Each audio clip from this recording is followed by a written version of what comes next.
ನಮಸ್ತೆ. ನಾನು ಸುಧೀರ್ ಮಲ್ಯಾಡಿ. ಭಾಳ ದಿನ ಆಯ್ತು ವಿಡಿಯೋ ಮಾಡಿದೆ. ನಮ್ಮ ಈ ಸೌಜನ್ಯ ಹೋರಾಟಗಾರರ ಮೇಲೆ ಸುಳ್ಳು ಸುಳ್ಳು ಸುದ್ದಿಗಳನ್ನು ಹಬ್ಬಿಸ್ತಿರುವಾಗ ಸುಮ್ಮನೆ ಕೂತ್ಕೊಳ್ಳಿಕ್ಕೆ ಮನಸ್ಸು ಬರುವುದಿಲ್ಲ. ಆದ್ದರಿಂದ ಈ ವಿಡಿಯೋ ಮಾಡ್ತಾಯಿದ್ದೀನಿ. ಬೆಳಗ್ಗೆ ಎದ್ರೆ ಸಾಕು ಈ ಮೀಡಿಯಾದವರ ಕೂಗಾಟ ರಂಪಾಟ ಕೇಳಿ ಕೇಳಿ ಸಾಕಾಗೋಯ್ತು. ಒಂದು ಸತ್ಯದ ವರದಿಯನ್ನು ಇವರು ಹಾಕುವುದಿಲ್ಲ, ಮೀಡಿಯಾದವರು ಹಾಕುವುದಿಲ್ಲ. ಸೌಜನ್ಯ ಹೋರಾಟಗಾರರು ಆರೋಪಿಗಳಂದ್ರೆ ಇವರಿಗೆ ವರದಿ ಸಿಕ್ಕಾಯ್ತಂತ. ವರದಿಯನ್ನು ಕೋರ್ಟಲ್ಲಿ ನಮಗೆ ಕೊಡಿ, ಏನೆಲ್ಲ ವರದಿಯನ್ನು ನೀವು ಕೋರ್ಟಿಗೆ ಸಲ್ಲಿಸಿದ್ದೀರಿ, ರಿಪೋರ್ಟ್, ಅದು ಚಾರ್ಜ್ ಶೀಟ್ ಅಲ್ಲ, ನೆನಪಿರಲಿ. ಈ ರಿಪೋರ್ಟನ್ನು ಯಾವ ರೀತಿ ಸಲ್ಲಿಸಿದ್ದೀರಿ ಅದರ ಮಾಹಿತಿಗಳನ್ನು ನಮಗೆ ಕೊಡಿ. ಯಾಕೆಂತ ಹೇಳಿದರೆ ಹೋರಾಟವನ್ನು ಮಾಡ್ತಿರುವವರು ನಾವು, ಕಂಪ್ಲೇಂಟನ್ನು ಮಾಡಿದವರು ನಾವು, ನಮಗೆ ಅದರ ಮಾಹಿತಿಗಳು ಬೇಕು ಎನ್ನುವಂಥ ನಿಟ್ಟಿನಲ್ಲಿ ಸೌಜನ್ಯ ಪರ ಹೋರಾಟಗಾರರು ಹಿರಿಯ ವಕೀಲರ ಮುಖೇನ ಕೋರ್ಟಲ್ಲಿ ವಾದ ಮಂಡಿಸಿ ಕೋರ್ಟ್ ಅದಕ್ಕೆ ಸಮ್ಮತಿಯನ್ನು ಸೂಚಿಸಿ ಸೌಜನ್ಯ ಪರ ಹೋರಾಟಗಾರರಿಗೆ SIT ಸಲ್ಲಿಸಿದ ರಿಪೋರ್ಟನ್ನು ಸೌಜನ್ಯ ಪರ ಹೋರಾಟಗಾರರಿಗೆ ಕೊಡಬೇಕು ಎನ್ನುವಂತೆ ಆದೇಶವನ್ನು ಹೊರಡಿಸಿದೆ. ಈ ಆದೇಶದ ಪ್ರತಿ ಇನ್ನೂ ಸೌಜನ್ಯ ಪರ ಹೋರಾಟಗಾರರಿಗೆ ಸಿಕ್ಕಲಿಲ್ಲ. ಅದಕ್ಕಿಂತ ಮುಂಚಿತವಾಗಿ ಕೆಲವೊಂದು ಮಾಧ್ಯಮದವರು ತಾಮುಂದು ಎಂದು, ಅಂದರೆ ನನ್ನ ಪ್ರಕಾರ ಇವರಿಗೆ ಜಾಸ್ತಿ ಬೊಬ್ಬೆ ಹಾಕಿದವರಿಗೆ ಜಾಸ್ತಿ ಪೇಮೆಂಟ್ ಇರ್ಬೋದು, ಜಾಸ್ತಿ ಹೊತ್ತು TVಯಲ್ಲಿ ಇದರ ಬಗ್ಗೆ ಚರ್ಚೆ ಮಾಡಿದರೆ ಜಾಸ್ತಿ ಪೇಮೆಂಟ್ ಇರ್ಬೋದು, ಹಾಗೆ ಸುಳ್ಳು ಸುಳ್ಳು ವರದಿಗಳನ್ನು ಜನರಿಗೆ ಬಿತ್ತರಿಸಿದರೆ ಇವರಿಗೆ ಜಾಸ್ತಿ ಪೇಮೆಂಟ್ ಇರ್ಬೋದು. ಸಾಕಷ್ಟು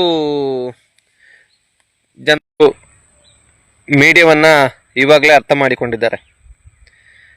ಇದನ್ನು ನೋಡಿದರೆ ಬರೀ ಸುಳ್ಳು ಸುದ್ದಿಯನ್ನು ಬಿತ್ತರಿಸ್ತಾರೆ ಎನ್ನುವಂತಹ ನಿಟ್ಟಿನಲ್ಲಿ ನಮ್ಮ ಕುಂದಾಪುರದ ಭಾಗದ ಜನರಿಗೆ ಹಾಗೂ ಸೌಜನ್ಯ ಪರ ಹೋರಾಟಗಾರರಿಗೆ ಸ್ಪಷ್ಟವಾಗಿ ಮಾಹಿತಿಯನ್ನು ಕೊಡ್ತೇನೆ. ಕೋರ್ಟಿಗೆ ಯಾವುದೇ ರೀತಿಯ ಚಾರ್ಜ್ ಶೀಟನ್ನು ಸಲ್ಲಿಕೆ ಮಾಡಿಲ್ಲ, ರಿಪೋರ್ಟನ್ನು ಸಲ್ಲಿಕೆ ಮಾಡಿದ್ದಾರೆ.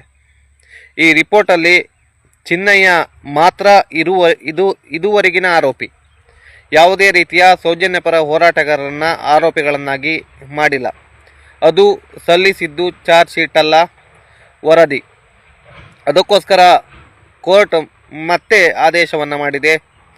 ನೀವು ಮಧ್ಯಂತರವಾಗಿ ಅರ್ಧಂಬರ್ಧವಾಗಿ ವರದಿಯನ್ನು ರಿಪೋರ್ಟನ್ನು ಕೊಡುವುದು ಬೇಡ, ನೀವು ಸಂಪೂರ್ಣ ರಿಪೋರ್ಟನ್ನು ಕೋರ್ಟಿಗೆ ಕೊಡಿ ಎನ್ನುವಂಥ ಆದೇಶವನ್ನು ಕೋರ್ಟ್ ಮಾಡಿದೆ. ಆದ್ದರಿಂದ ಸುಳ್ಳು ಸುಳ್ಳು ಸುದ್ದಿಗಳನ್ನು ಬಿತ್ತರಿಸಿ ಈ ನ್ಯಾಯಯುತ ಹೋರಾಟವನ್ನು ಹತ್ತಿಕ್ಕುವ ಪ್ರಯತ್ನಗಳನ್ನು ಮಾಡುವ ಮಾಧ್ಯಮಗಳನ್ನು ನಾವು ಎಷ್ಟು ದೂರ ಇಡ್ತೀವಿ ಅಷ್ಟು ಒಳ್ಳೆಯದು. ಹಾಗೆ ಅಶೋಕ್ ಹೇಳ್ತಾರೆ ನಗರ ನಕ್ಸಲೇಟ್ ಅಂತೆ. ನನ್ನ ಪ್ರಕಾರ ವಿರೋಧ ಪಕ್ಷ ನಾಯಕ ಅಶೋಕ್ ಅವರು ವಿರೋಧ ಪಕ್ಷದ ನಾಯಕ ಆಗುವುದಕ್ಕಿಂತ ಯಾವುದಾದ್ರೂ ಹೊಂದಾಣಿಕೆ ಪಕ್ಷ ಅಂತ ಹೊಸ ಪಕ್ಷವನ್ನು ಕಟ್ಟಿಕೊಂಡು ಹೊಂದಾಣಿಕೆ ಪಕ್ಷದ ನಾಯಕರಾಗ್ಬೋದು ಎನ್ನುವುದು ನನ್ನ ಅಭಿಪ್ರಾಯ. ನಗರ ನಕ್ಸಲೇಟ್ ಆಗಲಿಕ್ಕೆ ಇದೇ ಗಿರೀಶ್ ಮಟ್ಟಣ್ಣವರು ನಿಮ್ಮ BJP ಪಕ್ಷದ ಯುವ ಮೋರ್ಚಾದ ಅಧ್ಯಕ್ಷರಾಗಿದ್ದರು. ನಿಮ್ಮ BJP ಸರ್ಕಾರವೇ ಅಧಿಕಾರದಲ್ಲಿರುವಾಗ ಕಾಡಾ ನಿಗಮ ಮಂಡಳಿಯ ಹಾಗೂ ಕಂಠೀರವ ಸ್ಟುಡಿಯೋದ ನಿಗಮ ಮಂಡಳಿಯ ಅಧ್ಯಕ್ಷರಾಗಿದ್ದರು. ಆವಾಗ ಇವರೆಲ್ಲ ನಗರ ನಕ್ಸಲೇಟ್ ಆಗಲಿಲ್ಲ. ಮಹೇಶ್ ಶೆಟ್ಟಿ ತಿಮ್ಮರೋಡಿಯವರು ಸತತವಾಗಿ ಹಿಂದುತ್ವದ ಹೋರಾಟದಲ್ಲಿದ್ದವರು. ದತ್ತಪೀಠಕ್ಕೆ ಸಾಕಷ್ಟು ಜನರನ್ನು ಹಾಗೂ ನಮ್ಮ ಮಂಗಳೂರು ಉಡುಪಿ ಭಾಗದಲ್ಲಿ ನಡೆತಿರುವಂತಹ ಹಿಂದೂ ಪರ ಹೋರಾಟಕ್ಕೆ ಸಾಕಷ್ಟು ಹಿಂದೂ ಕಾರ್ಯಕರ್ತರನ್ನು ಒಗ್ಗೂಡಿಸಿಕೊಂಡು ಹೋಗ್ತಿರುವಂತಹ ವ್ಯಕ್ತಿ. ಹಾಗೆ ಇವರ ಮೇಲೆ ಗೋಸಾಗಾಟಿಕೆಯ ವಿಷಯದಲ್ಲಿ ಕೇಸುಗಳು ಸಹ ಮಹೇಶ್ ಶೆಟ್ಟಿ ತಿಮ್ಮರೋಡಿಯ ಮೇಲಾಗಿದೆ. ಆವಾಗ ಇವರು ನಗರ ನಕ್ಸಲೇಟ್ ಆಗಿಲ್ಲ. ಇವಾಗ ಯಾವಾಗ ಅನ್ಯಾಯದ ವಿರುದ್ಧ ಹೋರಾಡ್ತಾರೆ ಆವಾಗ ನಗರ ನಕ್ಸಲೇಟ್ ಆಗ್ತೀರಿ. ಅಶೋಕ್ ಅವರು ನನ್ನ ಪ್ರಕಾರ ಜೀವಂತ ಇರುವ ಹಿಂದೂಗಳಿಗೆ ಯಾವತ್ತೂ ನ್ಯಾಯ ಕೊಡಿಸಿದ್ದೂ ಇಲ್ಲ, ಸತ್ತಂಥ ಹಿಂದೂ ಕಾರ್ಯಕರ್ತರಿಗೂ ನ್ಯಾಯ ಕೊಡಿಸಿದ್ದೂ ಇಲ್ಲ. ಸಾಕಷ್ಟು ಹಿಂದೂ ಕಾರ್ಯಕರ್ತರು ಹಿಂದುತ್ವಕ್ಕಾಗಿ ಮೃತಪಟ್ಟಿದ್ದಾರೆ. ಉದಾಹರಣೆಗೆ ಪರೇಶ್ ಮೆಹ್ತಾ 8 ವರ್ಷಗಳಾಯಿತು ಮೃತಪಟ್ಟು. ಇವತ್ತಿನವರೆಗೂ ಸರಿಯಾದ ನ್ಯಾಯವನ್ನು ಪರೇಶ್ ಮೆಹ್ತಾನಿಗೆ, ಅವನ ಆತ್ಮಕ್ಕೆ ಕೊಡಲಿಕ್ಕೆ ಈ ಆರ್ ಅಶೋಕ್ನಿಗೆ ಆಗಲಿಲ್ಲ. ಅದರಿಂದ ಆರ್ ಅಶೋಕ್ ಅವರೇ, ನಿಮ್ಮ ರಾಜಕಾರಣವನ್ನು, ಹೊಂದಾಣಿಕೆ ರಾಜಕಾರಣವನ್ನು ನೀವು ಮಾಡ್ತಾನೇ ಇರಿ. ಸೌಜನ್ಯಪರ ಹೋರಾಟಗಾರರು ನೀವೆಷ್ಟೇ ಸುಳ್ಳುಗಳನ್ನು, ಎಷ್ಟೇ ಆರೋಪಗಳನ್ನು ಮಾಡಿದರೂ ನ್ಯಾಯದ ಪರ ಹೋರಾಟವನ್ನು ನಿಲ್ಲಿಸುವುದಿಲ್ಲ. ಹಾಗೆ ನಾಡಿದ್ದು ನಡೆಯುವ 16ನೇ ತಾರೀಕಂದು ನಡೆಯುವಂತಹ ಕೊಂದವರ್ಯಾರು ಎನ್ನುವಂತಹ ದೊಡ್ಡ ಮಟ್ಟದ ಮಹಿಳೆಯರ ಕ್ರಾಂತಿ ನಡೆಯಲಿಕ್ಕಿದೆ ಬೆಳ್ತಂಗಡಿಯಲ್ಲಿ.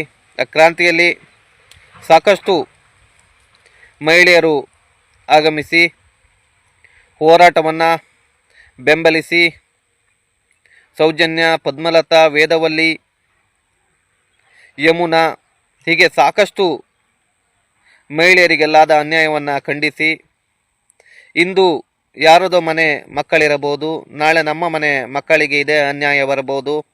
ದುಡ್ಡಿದ್ದವರು ದೊಡ್ಡವರು ಕೇಸುಗಳನ್ನು ಮುಚ್ಚಿ ಹಾಕಬಹುದು, ಅಧಿಕಾರವನ್ನು ಪರ್ಚೇಸ್ ಮಾಡ್ಬೋದು.